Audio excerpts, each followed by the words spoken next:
והנה, אתה רואה עכשיו זה מתחיל להקליט. כן. אוקיי. טוב. אז רק בשביל הידיעה, אנחנו, מה התאריך היום? 19. היום ה-19 לאוגוסט, ואנחנו כאן עם דני יעקובי, ויש לו כמה סיפורים, סיפור אחד מאוד מעניין לספר לכולם. נתחיל בסיפור הראשון. נתחיל בסיפור הראשון. שקשור לנושא של הבאמים. כן. למעשה זה התחיל מבחינתי באוגוסט 1968, אוגוסט. תתקרב. כן. כן. אוגוסט 1968. היינו בסרט שקד. ושירתתי בסיני.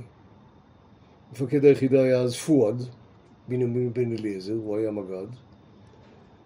הייתי קצין ביחידה, והוא התקשר אליי ואמר, צ'יץ', שהיה אז מפקד הגייסות המשוריינים בסיני, ביקש להצטרף למערב בסרט שקד.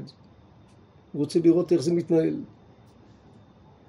ואני מבקש שאתה תארח אותו.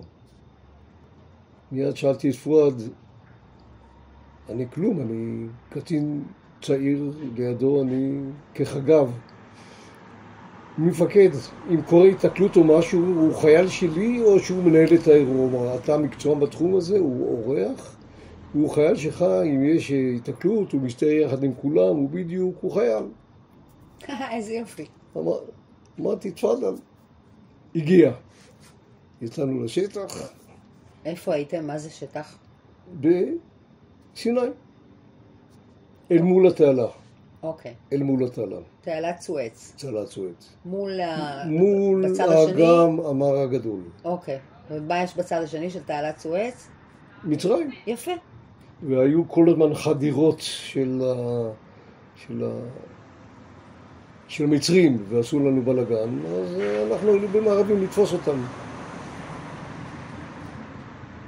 ויצאנו על קומטקר, שהיה עליו צריח עם מקלעים מסתובבים, וזה משהו עוד משוכלל, קראו לזה דגן. והיה לנו אמצעי ראיית לילה, והיה לנו אמצעי האזנה, יכלנו לשמוע צדים במרחק 3,000 מטר. וגם לזהות אותם, היינו מיומנים.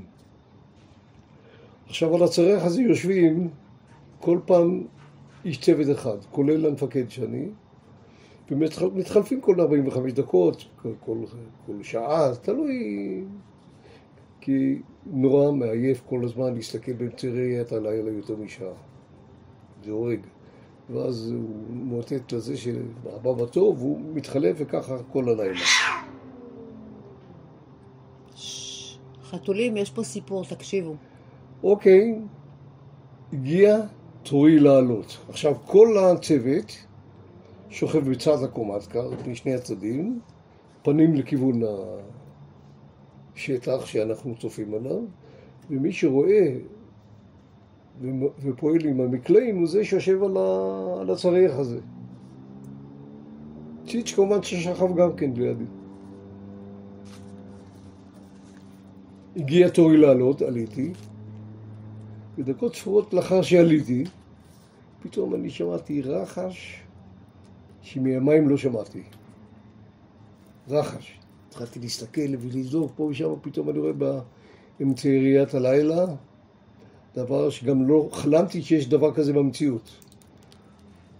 צלחת מעופפת, והיא יורדת בטווח. קשה לדעת, אבל אני לא ידעתי את הגודל שלה. אז אם זה דבר גדול או דבר קטן, אז הערכתי זה בטווח של 30 מטר, זה קרוב.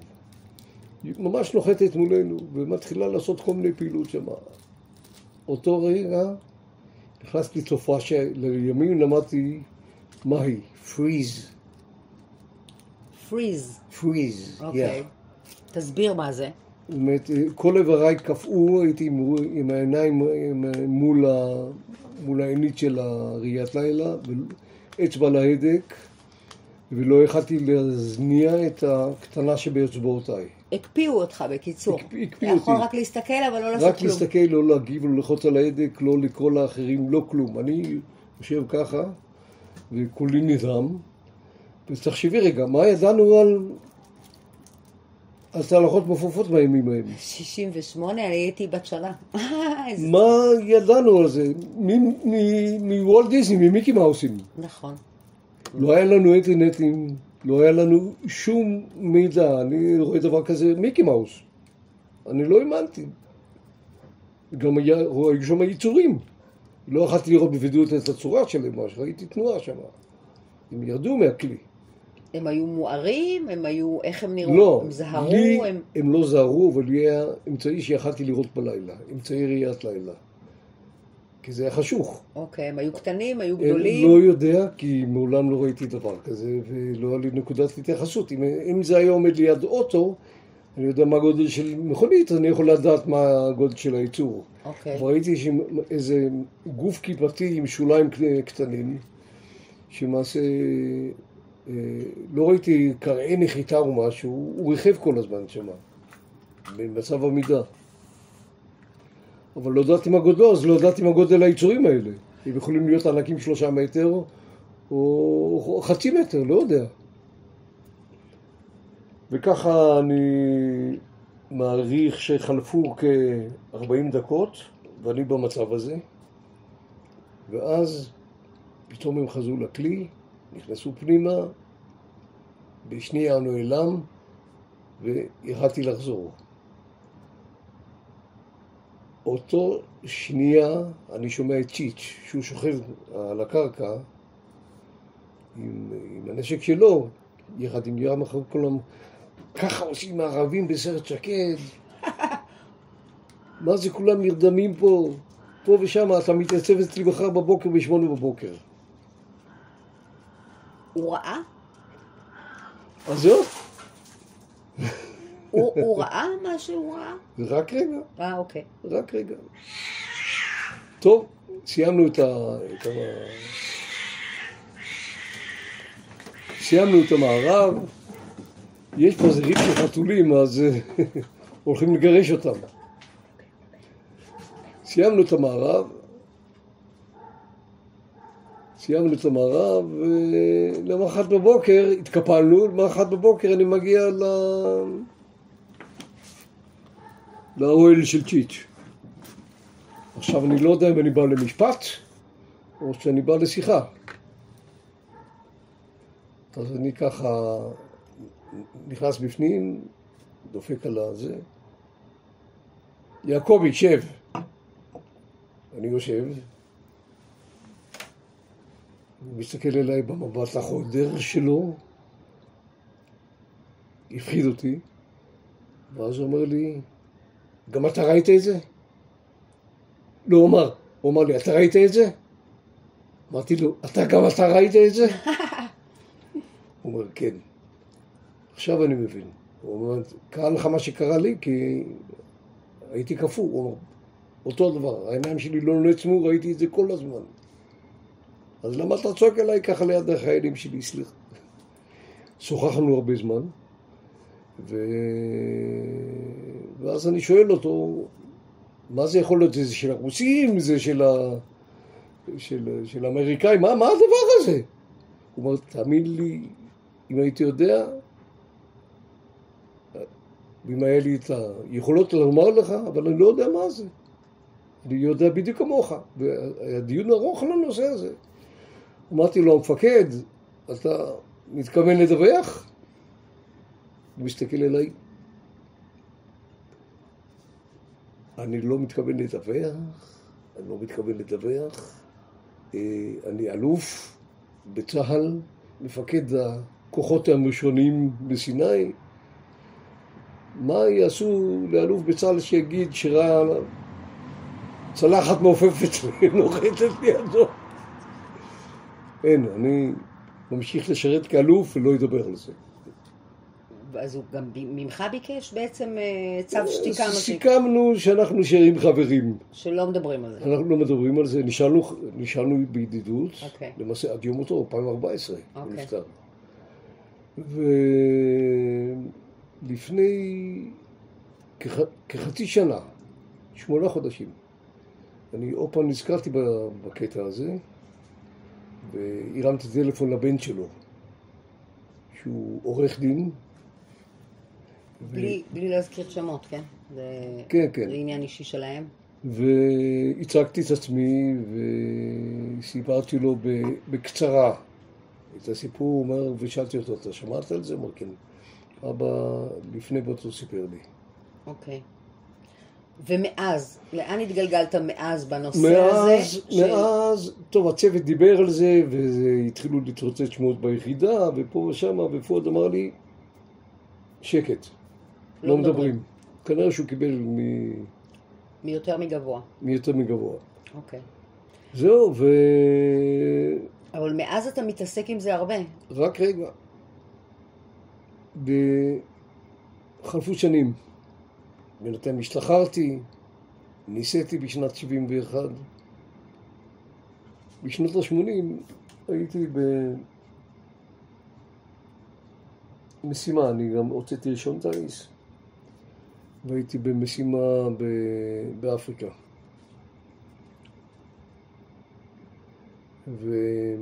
והייתי צריך להעביר למעשה מטוס פייפר מהארץ לדרום אפריקה, להטיס אותו. וואו. חתיכת טיסה, שבוע ימים שטיסו אותי מנחיתות בדרך. וקיבלתי תוואי מפה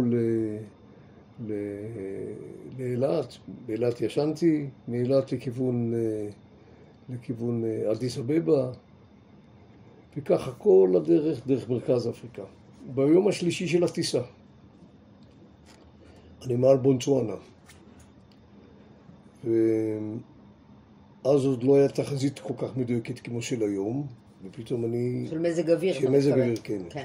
אני בגובה של בסביבות 12,000 רגל, שטח הררי גבוה וסבוך, שום כבישים לא כלום, יערות, ג'ונגלים, ופתאום אני רואה שמיים שחורים, חזית שחורה, בכיוון הטיסה שלי, וברקים וזה, בכיוון שלי אני טס לתוך סופה. מיד חיפשתי מקום ללחוץ, לא מצאתי. ג'ונגלים, איפה תנחת? זה גם שטח מאוד מבוטר, הרים, מצוקים וזה, ואמרתי, וזה תפס אותי. ואני עכשיו טס בתוך מכונת כביסה. עולה ויורד ומתהפך ונלחם על החיים שלי, וכבר נפרדתי מהאישה והילדים, אבל החזקתי את הרגעים וזה היה לא רגיל. ואז אחרי דקות ארוכות, אני לא הסתכלתי על השעון. כן. פתאום אני רואה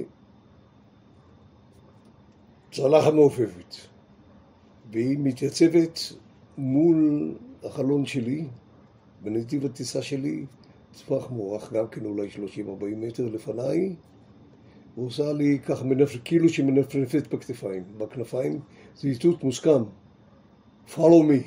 וואו, איזה צמרמורת אתה עושה לי. אוקיי, מדהים. לא, כי אני לא... אני כבר הסכמתי שיש דבר כזה. לא מכירה את האיתותים האלה שעושים, אז אתה מספר לנו כאן משהו מאוד מעניין. אוקיי, ואז אני עשיתי בחזרה עם הכנפיים, ואני מתחיל לטוס אחרי הדבר הזה. היא הובילה אותי. ואז אחרי, הסתכלתי באמת רבע שעה שכזאת, ועדיין רוחות לא נורמליות, וגשם וחושך.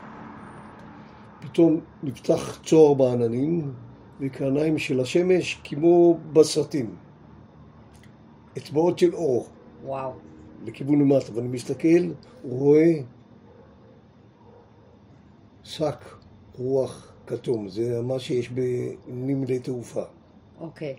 כן? הם הביאו אותי לנמל תעופה קטן וכפרי. הכי קרוב. הכי קרוב. מדהים. אני לא היה לי את המפות, אחר כך הסתבר שנסחפתי. יותר מ100 מייל מהנתיב. וואו. ואז לא היה GPSים וכל זה. והובילו אותי למנחת, איכשהו פתחו צור בעננים, והשמש העירה את השק הרוח הכתום הזה, אני נפנפתי בכנפיים בתודה, הם עלו לי ככה, ותפסו מהירות להתרוממר גבוה. פשוט הצילו אותך. הצילו אותי, ואני ירדתי בספירלה ככה, ונחתתי בשדה, רוח צולבת, בקושי נחתתי, גשם לא נורמלי. מדהים. ואז אני רואה כמה האנגרים כפריים כאלה, שזה שדה, זה לא שדה בינלאומי, כולו מנחת אחד, מאובק. שתי טויוטות טנדרים מתקרבות במהירות למטוס שלי, ואני כבר עומד, מתחיל להסיע לכיוון ההנגרים האלה, הם מקיפים אותי ואני מוצא את עצמי מביט לתוך מקלע. אוקיי. מדהים. כיוונו אליי, הרמתי ידיים פה ושם, תפסו אותי. שנות ה-80 אתה אומר. שנות 82. אוקיי. וגררו את המטוס להנגר הזה, ושם אני יושב, ותחקרו, תסתבר שעברתי את הגבול. הגעת ל? הגעתי איך זה נקרא? מוזמביק. מוזמביק, אוקיי. ועברתי את הגבול בגלל הרוח. הם לא ציפו לי, ורואים פתאום מטוס. כן. חיפשו יהלומים, וחיפשו כסף, וחיפשו סמים, פירקו את המטוס. לא מצאו כלום כמובן. אוקיי. ואמרתי, חבר'ה, תביאו לי את הקוצון. 3 ימים ישבתי שם, לא ידעתי אם אני יוצא משם. מדהים. ואז הגיע הקונסול, ועשו את כל הבירורים, והסתבר כל מה שקרה, ואני אומר להם, הנה, זה הנתיב שלי, ואני מבין שאני כאן, נסחפתי. הייתה סערה. הם עשו את כל, משהו לא נורמלי, והם לא, כמובן שלא סיברתי להם. כן. שפגשת שעזרו לך. ולא, זה לא רציתי לדבר, הייתי בכלל סערת רוחות, דברים אחרים, הסיקו אותי לצאת משם, הייתי בטוח שאני כמו באקספרס של חצות, לא יצא משם. כן. יצאתי, הגעתי כמובן שהודעתי לדרום אפריקה שאני מאחר, ופה ושם, הבינו. וזה נגמר. אבל זה שהם באו, אם הם היו במקרה ראו מטוס במצוקה, או מה? את מבינה? אוקיי. אף אחד לא, אני לא מבין. עכשיו רגע, מאז כל השנים האלה שעברו, אתה ראית... זאת הייתה הפעם השנייה. פעם שנייה, אוקיי. פעם שנייה. כאשר מהפעם הראשונה לא היה כלום, שכחתי מזה בכלל. כן. שכחתי. כן. ופתאום עוד אחד. 20 שנה אחרי כמעט. לא, 68, 82. כן. 68, 82, אז חתיכת זמן. נתנו לך כאילו מעל 10 שנים טובות לשכוח מהטראומה הראשונה או 70 זה שנתיים, ועוד 18 שנה, 20 שנה. מדהים. ואחר כך, איך הגעת לכל הנושא של היופולוגיה בארץ? זהו, אני התחתנתי, כבר הייתי נשוי. עברנו לגור בקדימה בשנת 71. יש לי פה במורד הרחוב 5 בתים פה. הייתה לי אז ידידה בשם ציפורת כרמל. ויום אחד הגיעה שמועה לאוזניי מחברה משותפת שלנו, שקוראים לה ציפי, שהיא אומרת לי, אצל ציפי היה, זה היה יום שלישי, היא אומרת, אצל ציפי ביום שבת היה בם בחצרת, ציפורת. ברצינות. יאללה, הולכים אליה. הולכים לציפורת, שמעת את הסיפור של ציפורת כרמל? לא. 1993. מרץ 93. שבת. זה לפי דבריה של ציפורת, שאלה הגיעה כעבור 3 ימים הסיפור הזה. ציפורת זה שם אמיתי או זה שם... זה השם שלה, ציפורת כרמל. אוקיי. היא כתבה גם ספר. היא גילה הייתה מגדלת כלבים. קמתי בבוקר, יום שבת, 6 בבוקר, להאכיל את הכלבים. אני עומדת במטבח, מול החלון של המטבח. ופתאום אני רואה במרחק לא ידוע, 50-60 מטר מהבית, כאן חצרות ענקים. ראיתי איזה כלי שנראה לי כמו הבם, ולידו עומד יצור, חייזר. איזה גדול. שפשפתי את העיניים בחוסר אמון, ואז לטיפשתי הרבה אמרתי, הלכתי ללחוץ על הצ'ופצ'י של הקומקום, וכשחזרתי הוא לא היה שם. הכלבים לא נבחו? הכלבים נבחו. אוקיי. זה מה שהריץ תשומת ליבה. אוקיי. בן אדם רואה חייזר והבם אצלו בחצר והולך ללחוץ על הצ'ופצ'י של הקומקום. לא, הוא רץ להביא את המצלמה. היא. אז אמרתי, והלכת לשם? לא. אמרתי לעצמי, נשים. אז רגע, אז מאז אתה הלכת לבקר במקום הזה. אז הלכתי איתה, יחד עם ציפי, שזו החברה שהביאו זה לשם, וראינו שם עיגול של איזה 12 מטר קוטר, וסימנים שעיקרי נחיתה, ופה. טוב, לקחתי דגימות קרקע, והתחלתי לחקור את כל הנושא הזה. ואז על ציר הזמן, כעבור כמה ימים, היה עוד פעם. כעבור כמה ימים עוד פעם, כן. ואז עוד פעם. ואחר כך עוד פעם. התחילו להיות סדרה של נחיתות פה בקדימה. ואז הודעתי לחבר'ה שלי, הטייסים ממנחת עין ורד, חבר'ה, אם אתם עוברים פה ורואים עם האולטרלייט, תודיעו לי. התחילו להודיעו לי, כל פעם שיש ראו עיגול, להודיע לי. זה היה קטע הכי קל לגלות. מה שהם ראו ברדאר בעצם. מה שהם ראו תוך כדי טיסה. אוקיי. אוקיי. לא רחוק מכאן יש מנחת. לא רואים את זה ברדאר בעצם. לא. אוקיי. כן. ופה ושם הגענו לעשרות נחיתות. עשרות נחיתות? יותר מ-50.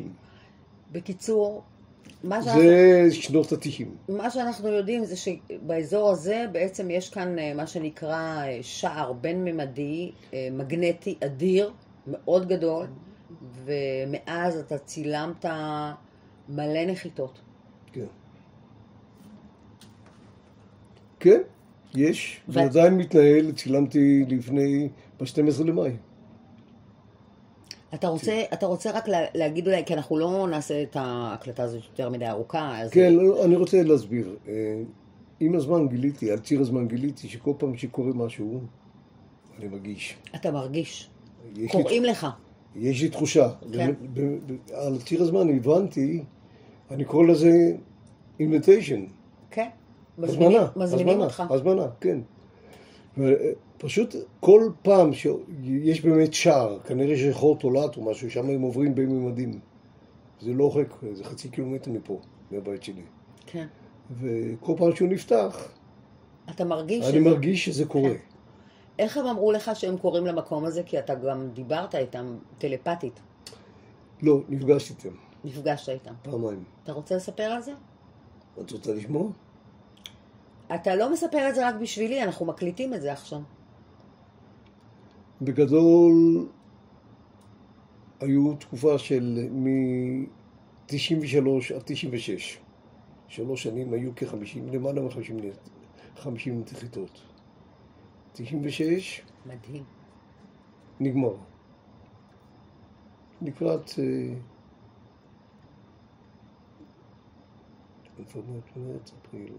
יולי 96. הייתה נחיתה האחרונה, ואנחנו חילקנו את קדימה לפי מקטעים. יש שטח A, יש שטח B ויש שטח C. שיש ריקודים של שטח A, ריקודים שטח B ויש C. כן, שנוכל לדבר. היה לי חדר מבצעים פה עם מפה של קדימה, עם סיכות, עם הכל, כמו שצריך. אבל זה כבר עשיתם אחר כך, כשהקמתם את האגודה של היופולוגיה הישראלית. לא, זה כבר היה אז. כבר היה אז, אוקיי. בסוף 96 הייתה פריצה אליי למקום שלי. זה סטודיו שלי שם. ולא שרפו כלים, לא כלו, לא לקחו כלום, לקחו את כל החומר. מה אתה אומר? את הצילומים שלך? את כל הצילומים, תיק צילומים, מסמכים, את המפה המסומנת. כל התיעוד, כל המחקרים. שהיה לך מ-93 עד 96. אוקיי, אז זה רק 3 שנים, כי מאז יש לך... היה לי 5 קלסרים גדולים. וואו. הם ידעו איפה לחפש. אוקיי. וזה מה שהם בואו לקחת. אני עכשיו יודע מי זה, אבל לא חשוב. אוקיי. זה אלה שלא רוצים שאנשים ידעו. איזשהו גורם. ב-98 מצטט אליי, זה היה ערב יום עצמאות. מצלצלת אליי ידידה.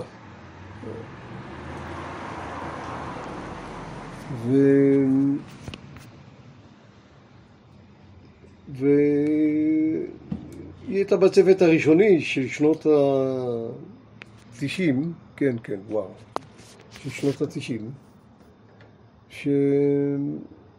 שיחד איתה חקרנו את כל הנושאים האלה. ולאחר שכבר שנתיים לא היה כלום, צלצלה דני, מה נשמע פה ושם, אפשר לבוא ולבקר? אני לא הולך למופעים ולא כלום, יאללה בואי. אמרתי לה, ב-96 היא לא שמעה על הנחיתות האחרונות. אמרתי, בואי אני אקח אותך לשטח ונראה לך איפה היו האחרונות ב-96. נכנסנו לג'יפ שלי, נסענו לשטח, וישבנו על גזע עץ, ואמרתי לו, תראה, שם היה, באזור הזה היה נחיתה בשנת 96, וסיפרתי לה סיפור על נחיתה. מה שהיה אז. איך שאנחנו מדברים, אני שם לב, שנינו שמנו לב, שמולנו ישב לקרקע כיפה. לא ראינו בגלל הלטה שהגענו שם, עד שהעיניים הסתגלו, ופה ושם. גוף כיפתי, שאפשר לראות אותה בבירור. וזלגים היטב, פתאום רואים שהם יוצאים משם כל מיני גופים מוארים. גופים מוארים, אתה מדבר על גוף של... דמויות. אוקיי, לא כדורי אור. כן, כדורי אור. כדורי אור. כדורי אור. אוקיי. ואז קלטנו שאנחנו רואים שם למעשה נחיתה בפועל, שכנראה היה כבר שם בזמן שהגענו, פשוט לא ראינו בגלל החושך. ומתנהלת שם פעילות בשטח. הם אמרו לך... אני ישבתי שם מוכה הלם. מוכה הלם, למה מוכה? וגם היא, זה ממש קרוב אלינו. אבל אתה עם הניסיון... 20-30 מטר. ויש לי שאלה אליך. נו? הרי לפעמים מדברים איתך טלפתית, נכון? רק רגע. אוקיי. רק רגע. אני ממשיך ואז... אוקיי. ואנחנו מסתכלים על זה מרותקים כמה דקות, פתאום אחד הגופי אור האלה, שזה נראה כמו איש קולית אור. אוקיי. מתקרב, פתאום זה נהפך לדמות של אדם. הומינדי. נראה כמו בן אדם. יומנואיד, מה שנקרא. אוקיי. כמו אדם. הוא מתחיל לדבר, ואני עד היום לא יודע אם זה היה בטלפתיה, אבל גם היא שמעה את זה. אוקיי. והיא רשמה את זה. וואו. ודיבר אל שנינו. ודיברנו לא מעט. מה הוא אמר? והוא הסביר מי הם. אז תספר לנו מי הם, איך קוראים להם? הוא אמר, אתם מכנים אותנו בני האור. ככה הוא אמר שהם רוצים... אתם מכנים אותנו כבני האור. אוקיי. ושומעים עליהם די הרבה. כן, ויש סיפורים עליהם באלפי שנים. ולמה הם פה אבל? למה הם באים לכאן? זהו, מגיעים לזה. ואז הוא אומר, תשמע, לפני בין 39 ל-40 אלף שנה, הקדמתי, אני חוזר ברזר אחורה. הוא אומר, הגענו מכוכב, אני לא זוכר, הוא מופיע אצלכם במפות, איזה M3281-2B, משהו כזה, לא זוכר בדיוק. אני יכול לסתכל ברישומים. אנחנו מגיעים מפלנטה, אנחנו איבדנו את הגוף הגשמי שלנו לפני עידנים. הפכנו לגופים של אנרגיה. תוחלת החיים שלנו כ-4,000 שנות ארץ, שכל אחד מאיתנו. וואו. יש לנו משפחות, יש ילדים, אנחנו מולידים, לא כדרככם, בדרך שלנו. יש התרבות, אחרת אנחנו נוכחד. הכוכב שלנו הפך לבלתי ראוי למגורים לפני אלפי שנים. בכל מקרה, בניגוד אליכם שאתם כולכם, כל אחד הוא בדיד, הוא קרא לזה בדיד. מבחינה, אין לנו קשר רק בשיחה. כל תושבי הפלנטה האלה, כולם שומעים את כולם. הם בקשר... הם בקשר טלפתי. ישיר. כולם אל כולם. כולם יודעים מה כולם אומרים ועושים. בדיוק. אז הם יכולים לחסום, יש כל מיני דרכים, אבל בסך הכל הם לא צריכים פרלמנט שהם למעשה מקושרים. אז ככה יש מועצה מחוקקת ויש כל מיני... יש ציוויליזציה שמבוססת על... אנחנו מזמן נראים כמו גופי אנרגיה, אנחנו גופי אנרגיה. אז מה? למה... ואז, בין 39 ל-40 אלף שנה, קבוצה מהכוכב שלנו, החליטו שהם רוצים את הפרטיות. וקיבלו את רשות הכלל, וקיבלו ספינה, בשביל לנוע בין הכוכבים, וליצור להם מקום שיוכלו להתנחל בו. הגיעו לכאן ומצאו שהמקום הזה מתאים להם, ומתנחלו פה. היו כאן יצורים, קראו להם האדם הנאנדרטלי. הבנת? זה סוף התקופה הנאנדרטלית. אחרי שהם הגיעו, זה נהפך לקרומניו. קרומניו. קרומניו. קרומניו, אוקיי. כן. הבנת? הם התמזגו איתנו והפכו לאדם הנבון. הם כאילו אנחנו מהעבר? הם התנחלו פה, אנחנו היינו לפני כן אדם נאנדרטלי. אוקיי, היינו... כן, אוקיי. משהו כזה, אתה יודע, בלי יותר מדי שכל. הניאנדרטל. כן, ניאנדרטל. אוקיי. ואז כשהגיעו לפה, הם נכנסו לגופים שלנו. וכתוצאה מכך נוצרו כל מיני אבולוציות, אבל הפכנו להיות למה שאנחנו היום. זאת אומרת שהם חלק מאלה שכאילו הזריעו אותנו, אתה אומר? אני לא הבנתי כיצד זה נוצר, איך נוצרה התמזגות. הם בצורה כזאת למעשה ויתרו על החביקה הקולקטיבית, המנטלית, אבל קיבלו פרטיות.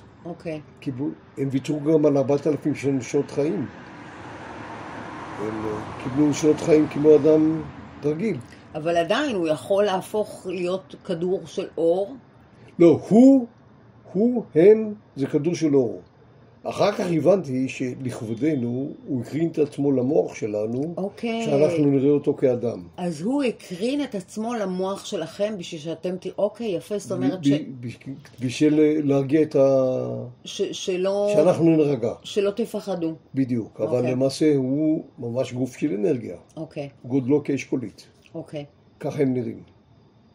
עכשיו, למה הם הגיעו?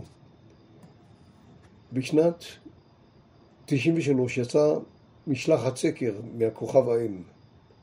רצו לחפש את הצאצאים שלהם שהיגרו לפני 40,000 שנה. וואו. הם לא היו צריכים לנחות, מספיק שהם יסובבו כאן בשולי האטמוספירה. והם קולטים כבר. וקולטים את התדרים. כן. מספינת האם שחלתה אחרי הירח, כדי שלא יראו אותה, גדולה, היא יצאה ספינה פנימית, הוא קרא לזה. קטנה כזאת. קטנה. כן. פה בחלל, בגובה בסביבות 300 קילומטר, הם התפצלו לשני ספינות. ההיא התפצלה לשתי ספינות, אחד לקח חצי כדור ואחד לקח חצי כדור אחר, בשביל להתחיל לעשות את הסריקות. כן? יכול להיות שאתה אחד מהם, כאילו? רק רגע. התחיל לעשות, אבל מה שקרה להם תקלה. וספינה אחת מצאה עצמה ביום שני ואחד ביום שלישי. הם לא יכולים להיפגש, הם חייבים להיפגש בשביל לחזור לספינתהם. אין להם מצאי אחר. היה להם בלבול זמנים. הספינה קפצה ביום אחד אחורה. כתקלה. אחת מהם, כן. אחד מהם חפצה ביום אחד. וואו. חזרה אחורה בזמן. ואז הם חיפשו דרכים בשביל להתאחד. הם הצליחו, בינתיים עשו סריקות, ידעו שפה באזור הזה נמצא ציוד שלהם. מהתקופה העתיקה. מלפני 40,000 שנה. משהו כזה. וחיפשו את הדבר הזה, זה היה עוזר להם לחבור. מדהים בהחלט. וחיפשו חודשים ארוכים. אנחנו מצאנו את הציוד הזה. כן. אנחנו מצאנו את הציוד הזה. הוא נלקח מאיתנו.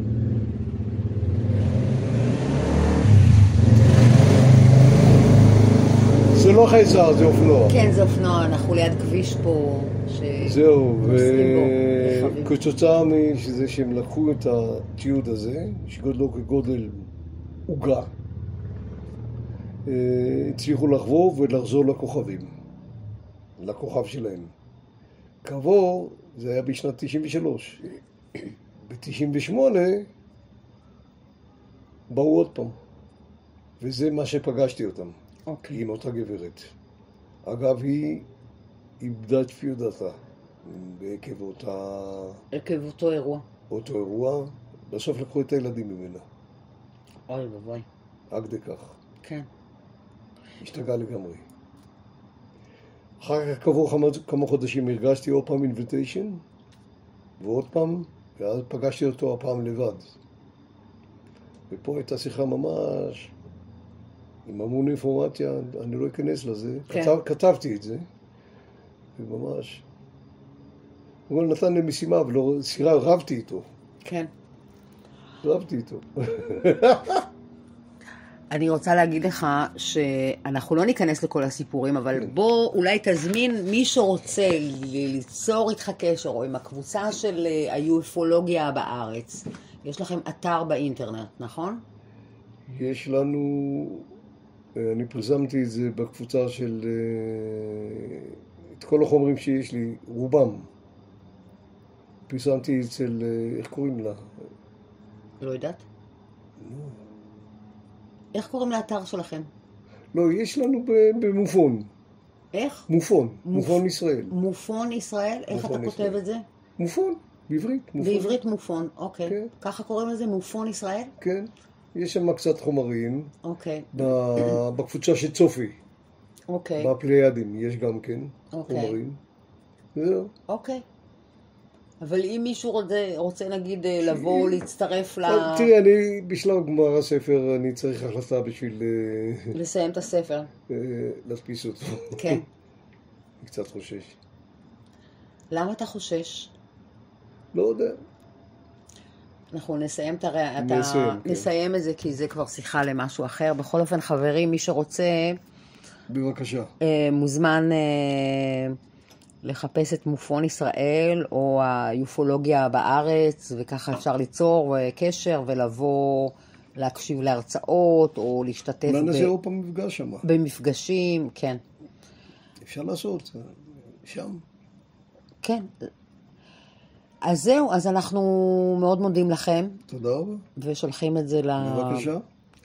לעולם בשביל יש לי גם דברים מצולמים ביוטיוב. יש לך גם מה ביוטיוב? המון חומר. איך קוראים לערוץ שלך ביוטיוב? זה לא שלי, אני יוציא את החומר שם, אני אשלח לך. אוקיי.